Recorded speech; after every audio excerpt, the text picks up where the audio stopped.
Jalon mentionne l'ouverture de ces journaux début ce lundi 20 décembre 2021 du procès sur le meurtre d'Olivier Mpunga, retrouvé mort dans un local du commissariat provincial de la police nationale congolaise Kinshasa. L'audience de ces jours a été consacrée à l'audition des présumés auteurs de ces crimes. Les uns ont nié d'avoir participé à la mort de ces jeunes hommes. D'autres, par contre, ont soutenu que la victime s'est suicidée dans sa cellule. Plus de précision avec Marianne Levo. Depuis ce lundi 20 décembre à la cour militaire de Kinshasa, du procès en flagrance des présumés auteurs de la mort d'Olivier Mpunga, retrouvé mort dans un local de la police de Kinshasa. L'audience de ce lundi a statué à l'audition des différentes parties.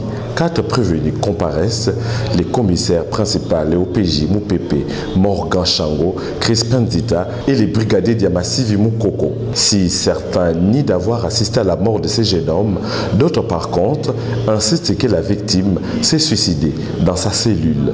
Des allégations rejetées jusque-là par la partie civile. Selon des vidéos partagées dans les réseaux sociaux, Olivier Mpunga, fils unique d'une veuve âgée d'une trentaine d'années, a été retrouvé mort, torturé par les éléments de la police les week-ends.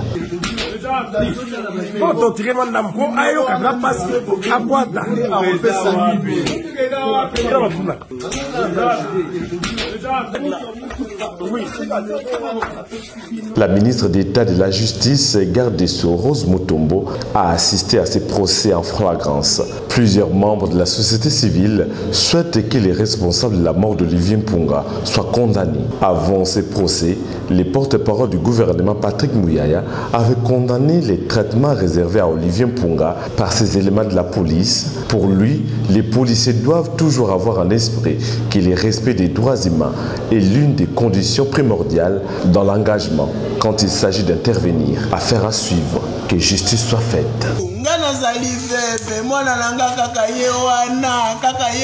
Papa bakoki koboma mutu modele wana bakoki kobeta mutu ndenge wana justice nga nalingi esalema na mboko nalingi justice esalema mpona bato wana.